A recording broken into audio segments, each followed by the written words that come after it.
Mihai Pohontu. Excellent pronunciation. Thank you. Perfect. Thank you very much. And Chris, please never apologize for being cool, with or without the sunglasses on.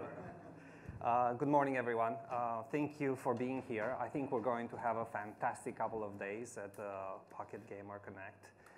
And thank you very much, Steel Media and Chris and Pocket Gamer for inviting us here. We're honored to participate. A few words about myself. So I run a structure of an organization at Samsung called Emerging Platforms. And I would like to start by explaining what we do. I think it's important for us to show you all the different ways that we work with the development community, and especially the mobile development community. And also, I wanted to share with you some thoughts on the Samsung strategy and how we see the industry landscape. And hopefully that will spark additional topics for conversation and collaboration between us. Okay. Let's see. Here we go. Oh, perfect. So I'm not sure if you can see this graphic very well, but it illustrates at a high level how our organization is structured. We did a little bit of pixel art bonanza here. There are 4 different teams within Emerging Platforms. Yes, absolutely. The first team is called Developer Connection. And Suzanne Wen, she's right here, is responsible for that. Suzanne leads our outreach efforts. So she will organize events, she will sponsor events, she will organize trainings and hackathons.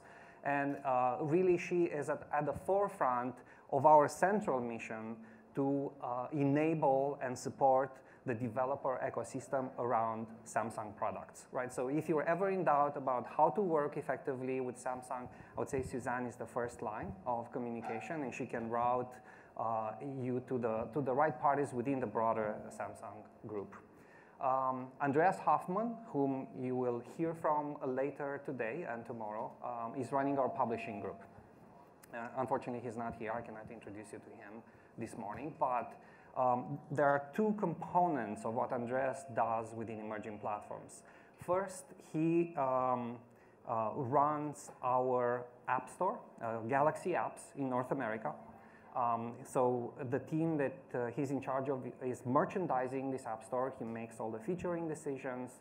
He will help developers get onboarded into the store. You know, he will help them get certified. And upon launch, we will devise marketing strategies to promote the app that you are publishing into our store.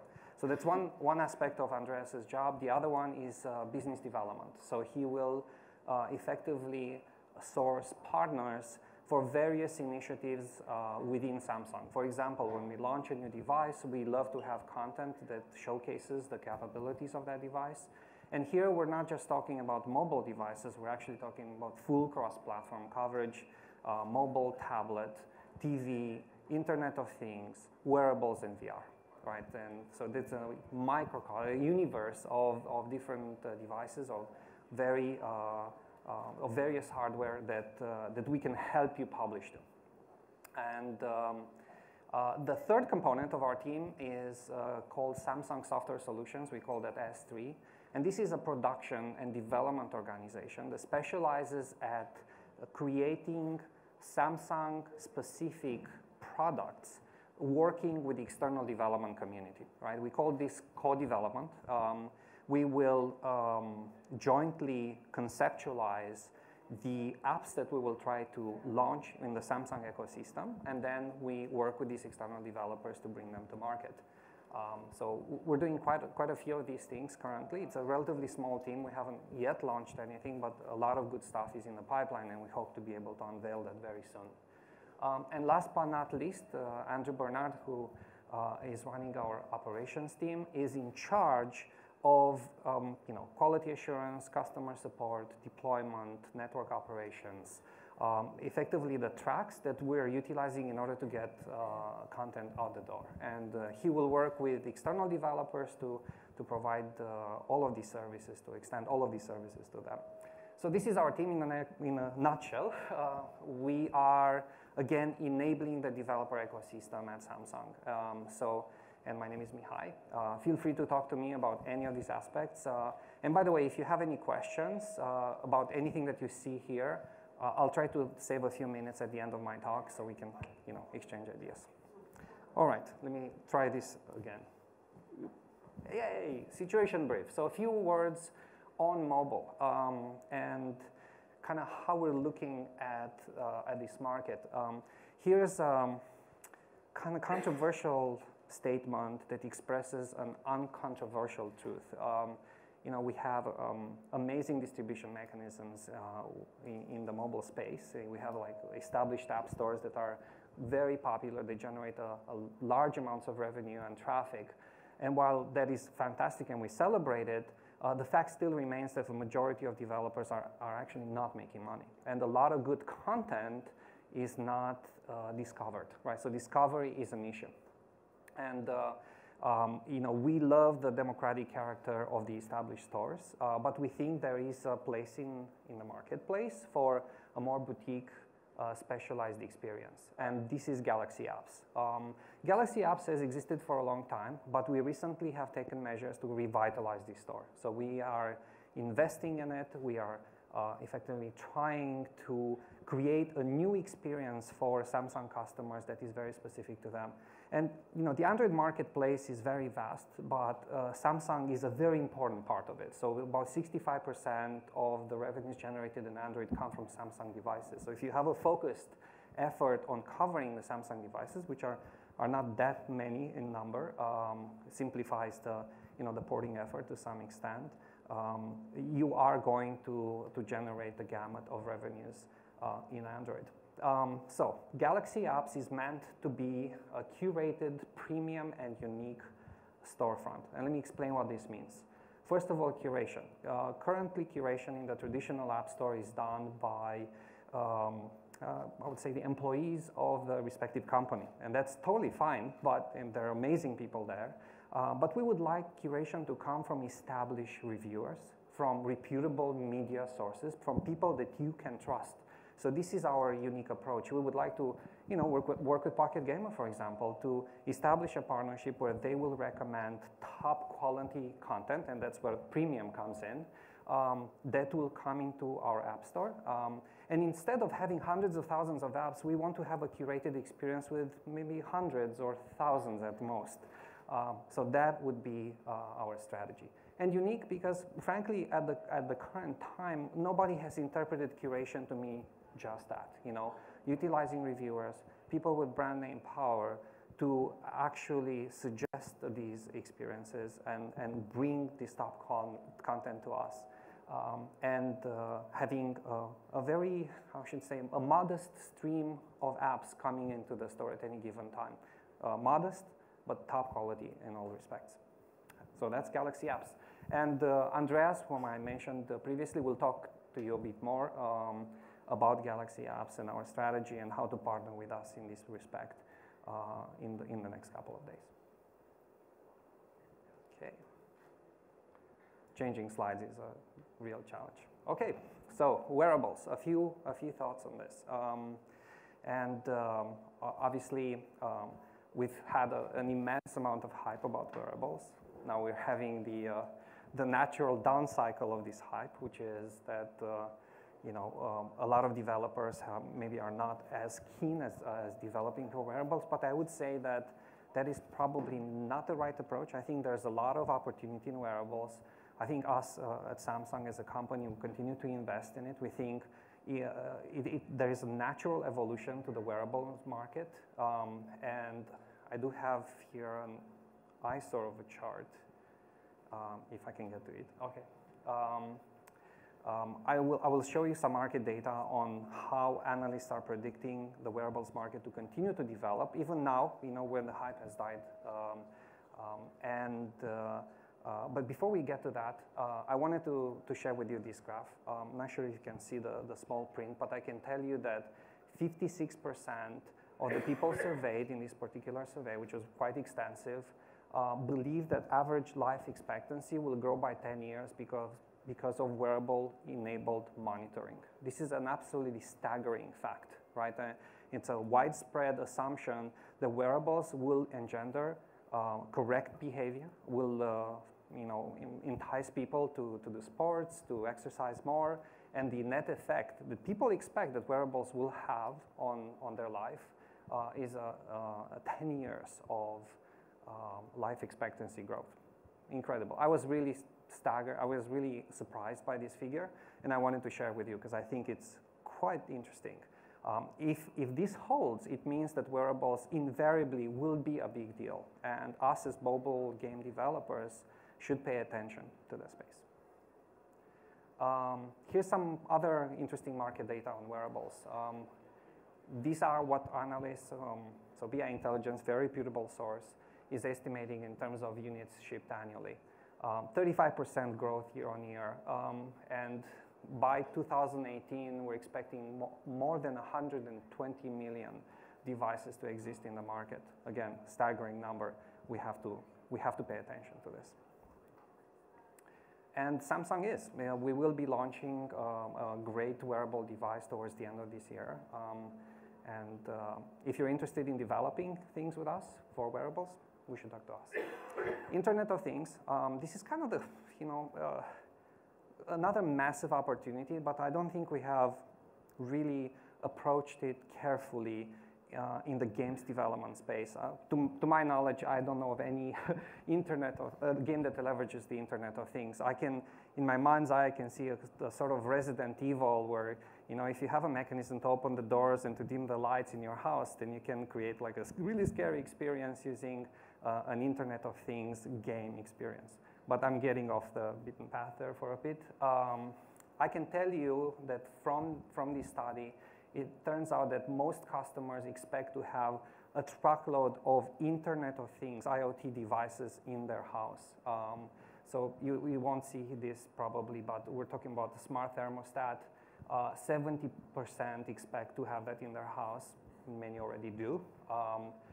Connected security system, smart refrigerator, wearable fitness device, smartwatch, self-driving vacuum cleaner. Wow, that's awesome.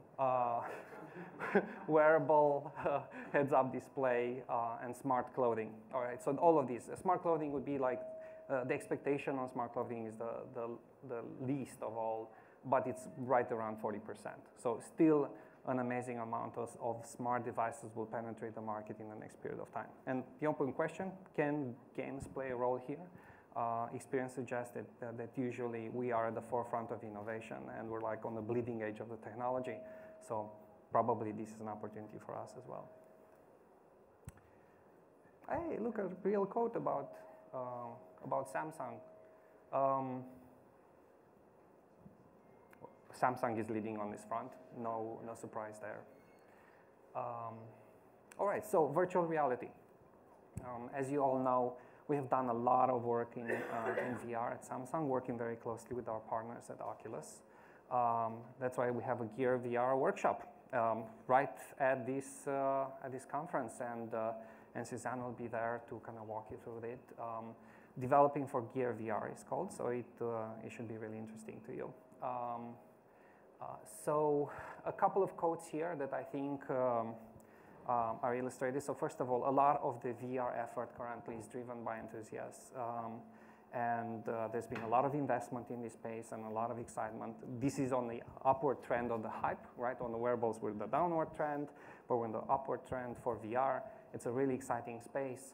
And the second quote, I thought it was illustrative. Unfortunately, it's from Fox News. You'll forgive me about that. But they said something really cool that I can really embrace. When showing teens Samsung Gear VR, they behave as if they just discovered electricity or an alternate universe. It's almost poetic, but it's actually true. Like, people have a very visceral and profound reaction to VR, and I think it's here to stay. And another good news, we're here not just to help train you on how to make VR games and applications, but also to show you the path to the market. Okay, so we look forward to that conversation. And I have a couple of more slides. This slide is actually the most important. I briefly mentioned our co-development effort initially. Samsung has a series of more topical priorities in terms of strategy. We're trying to highlight sometimes various aspects of our devices, again, cross-platform, mobile, tablet, TV, VR, Internet of Things, and wearables. For each of these, we are looking at external developers to partner with them to create these unique experiences. So we're looking for differentiation. These will be experiences that are exclusively made for Samsung devices, at least initially. Maybe you can take that experience to other platforms. We're okay with that as long as you launch with Samsung first. So differentiation is important and cross-platform coverage is important. When we define this experience as a thread, we would like to populate it across the entire Samsung product line. So that's an interesting kind of ideation challenge for us to take on. So we will co-develop these experiences. There will be actual engineers and producers on our side working with you. We will market these together. So Samsung will support all of these products with its marketing machinery, which is immense, it's vast. And we're talking here about promotion in our App Store. We're talking about potential preloads. We're talking about the marketing through the digital channels. Various ways to get the word out about that particular app that we've built together. And then, of course, to operate the app once it's live. So we'll be with you through the entire life cycle and supporting that initiative fully. So we look forward to partnering with you and to talking to you about how we can do this together. And last but not least, the various means you can contact us. Please jot it down. And again, my name is Mihai. It was a pleasure being here with you today. We have like 3 minutes left in this session, so I would love to take some questions. And of course, you can find me after the talk at any time. Suzanne is here to help as well. Any questions from any of you? Question there. Yes, sir. Young man. It's about something in Singapore called Serco. So I heard about something in Singapore called Serco. Yes. Just wondered if that's something you're inviting the rest of the world or just in Asia? Absolutely. Actually, the Serco team will be here at this conference today. So I'm not sure if they're in the room right now, but if they're not, I'll be happy to introduce them to you afterwards. Quick word on Serco. In a company like Samsung, there's always a tremendous amount of the innovation. So, and the way we're structured, the regions have quite a bit of autonomy and like pursuing some of these new initiatives. We love Serco. We think it's very interesting. We're supporting Serco here in the US. It's currently in kind of beta stage in Philippines, developed out of Singapore, and potentially coming to the US if they meet the success metrics that we expect. So that's the tagline, but there's obviously a lot more to be said. Yes, sir? What is Serco? All right, Serco is a new app store experience designed for games. It has a reward mechanism. So every time you play a game, there are set goals that you have to achieve. For those goals, you gain points that you can then redeem into practical rewards, such as a latte at Starbucks. If you play enough games, you can get a latte at Starbucks, and this is something that Samsung is sponsoring. It's a new concept. Nothing like it currently exists in the marketplace, and we're experimenting with it, as I mentioned, in the Philippines. C-I-R-C-O, Serco, like circus. Cool. Yeah. Is there any non-Serco related questions? No, it's fine. It doesn't have to be. Is there one more question for? Okay, I think so. There's going to be a lot more.